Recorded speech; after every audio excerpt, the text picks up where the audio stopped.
de nombreux artistes russes ont été déprogrammés. Certains l'ont été à cause de leur soutien affiché à Vladimir Poutine.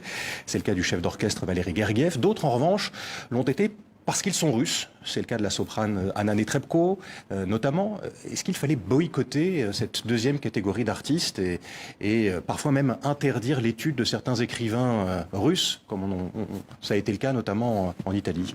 Je crois qu'il faut être très, très attentif sur ces sujets, qu'il s'agisse du monde de la culture, la musique, le monde de l'art, le monde du sport. Très attentif à ne pas tout mélanger. Et que l'on sanctionne un artiste qui prend publiquement des engagements pour la guerre, c'est une chose. Mais condamner quelqu'un parce qu'il est russe, je crois que c'est une immense erreur. La culture, comme le sport, transcende les clivages politiques. Et il est important de ne jamais condamner quelqu'un pour sa nationalité, pour l'appartenance à un pays, comme pour l'appartenance à une race. Donc dans ce domaine, la tolérance et l'esprit de nos démocraties devraient nous conduire à de tout autre comportement. Et je crois qu'il faut être très vigilant à ne pas céder à ces tentations qui nous réduisent et qui surtout donnent l'image de nos démocraties et de nos pays. Je parle là de l'Europe comme des États-Unis vis-à-vis du reste du monde, qui est attentif à ce deux poids deux mesures. Quand on voit par exemple qu'un réfugié ukrainien trouve plus facilement d'accueil qu'un réfugié syrien ou africain, ce deux poids deux mesures coûte très cher à l'image qu'on veut donner de nous, de pays démocratiques, respectueux des droits de l'homme, respectueux d'une certaine idée de la civilisation. Donc ces amalgames, à mon avis, doivent être fortement condamnés et évités. Et il faut bien que on se préoccupe de gagner la paix, parce que ça se prépare aujourd'hui. C'est l'immense erreur qui est commise souvent dans la guerre. C'est ce qui a été commis elle se entre fera avec 14 et Vladimir 18. Poutine. Elle se fera avec Vladimir Poutine, la paix. Mais de la même façon que nous n'avons pas à peser sur les buts de guerre de l'Ukraine, on peut échanger, on peut faire part de nos convictions. C'est pas à nous à dire au peuple russe ce qu'il doit faire. Or, nous savons ce que veut dire le refus du dirigeant russe aujourd'hui. Le refus de Vladimir Poutine, c'est quoi? C'est l'application de la politique de changement de régime. Or, nous avons vu ce que la politique de changement de régime faisait depuis le début des années 2000. On l'a vu en Irak, avec la mort de Saddam Hussein. On l'a vu en Libye, avec la mort de Mouammar Kadhafi. On l'a vu appliquer. Et à chaque fois, qu'est-ce qu'on a eu? Est-ce qu'on a eu plus de stabilité, plus de bonheur pour les peuples concernés? Ou au contraire, plus de chaos et des États faillis à partir desquels sont nés le terrorisme? Ne l'oublions pas. Le terrorisme se nourrit, parce que c'est un fléau et un virus opportuniste, se nourrit de l'instabilité et de l'échec des États. Donc c'est pas notre responsabilité, c'est pas notre rôle que de dicter le régime qui doit exister en Russie au lendemain de la nouvelle situation créée après la guerre en Ukraine.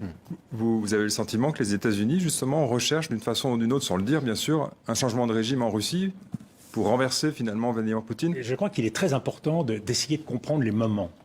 Et nous sommes dans un moment particulier. La position de l'Ukraine aujourd'hui, qui a réussi à gagner la bataille de Kiev, qui réussit aujourd'hui à refouler les forces russes dans la région de Kharkiv, a surpris la communauté internationale. On fait beaucoup l'éloge du renseignement américain. Le renseignement américain a utilisé l'information du déclenchement de la guerre comme un moyen de communication, à la fois pour alerter la communauté internationale et faire un peu l'inverse de ce qui avait été fait dans la guerre d'Irak, où ils n'avaient pas cessé de mentir, mais en même temps pour faire pression sur la Russie. Et dans les deux cas, ils étaient gagnants. Soit il y avait déclenchement de la guerre et à partir de là, ils avaient prévu ce qui se passait, soit la guerre n'avait pas lieu. Ils pouvaient dire que la pression exercée par l'information distillée avait été efficace contre Vladimir Poutine.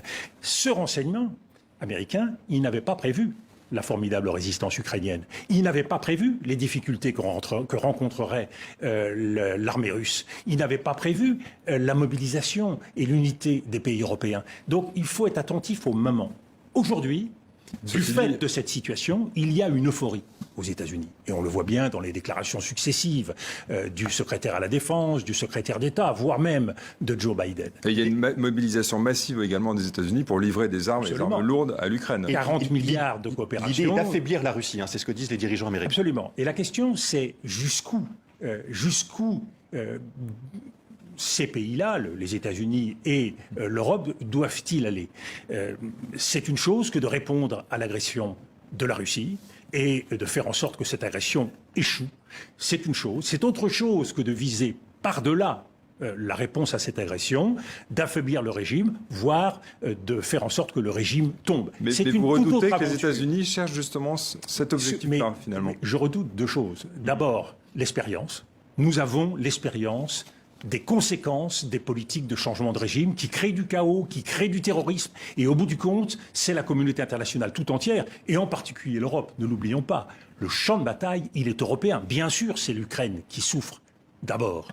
Mais le champ de bataille, il est européen. Et à partir de ce moment-là, les conséquences, eh bien, nous aurons, nous aussi, à les subir. Donc il faut prendre en compte cette réalité-là pour savoir jusqu'où il nous appartient d'aller et ne pas refaire éternellement, toujours, les mêmes fautes. Sans compter qu'il y a un autre élément. Nous sommes, c'est le nom de votre émission, nous sommes confrontés à des sujets de politique internationale. Le monde ne se réduit pas à l'Europe et aux États-Unis.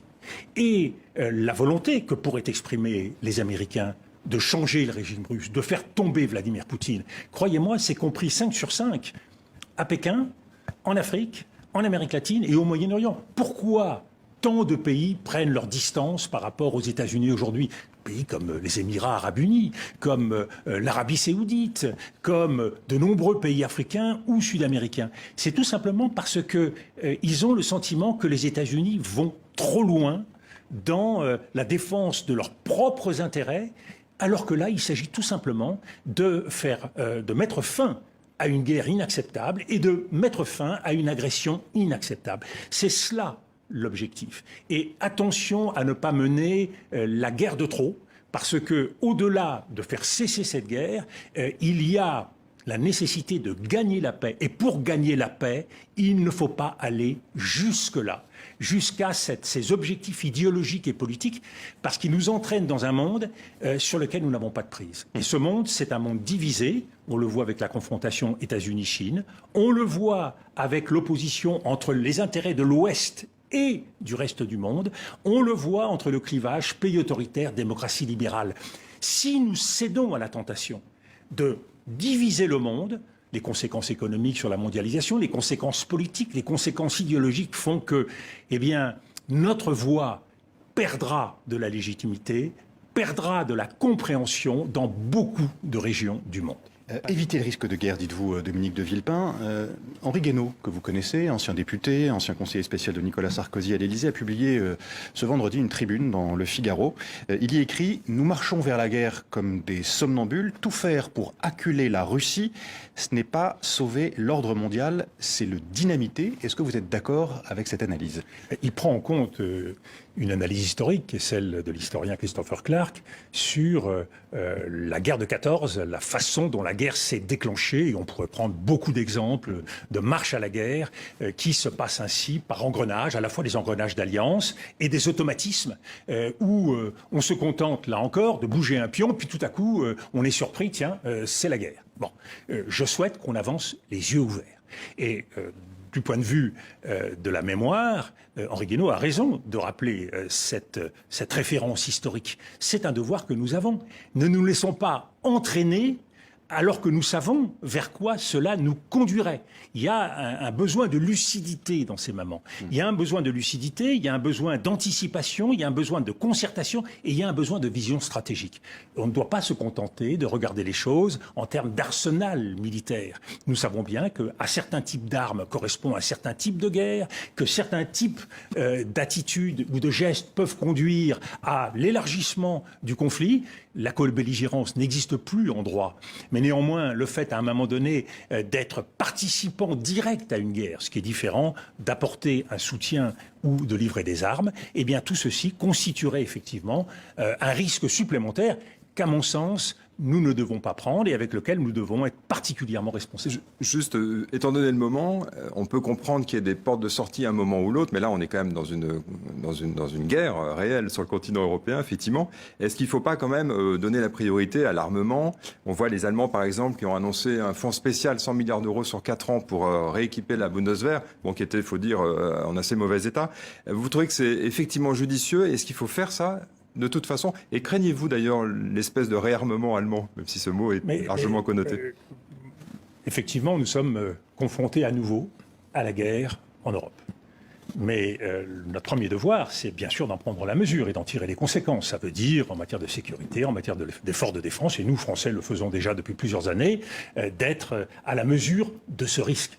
Ça veut dire aussi de réfléchir sur ce qu'est la guerre aujourd'hui. Et croyez-moi, s'il y a une révolution qui est en train de se dérouler dans la planète, qui existe en Chine, en Inde, en Afrique du Sud, un peu partout, c'est la nouvelle guerre auquel nous assistons, où nous constatons que la logique de guérilla est infiniment puissante que la guerre de puissance. D'ailleurs, depuis 20 ans, les grandes puissances, c'est le cas des États-Unis, ont mordu la poussière face à des armées infiniment plus faibles que la leur, mais avec des dispositifs, avec des moyens en armement particulièrement ciblés.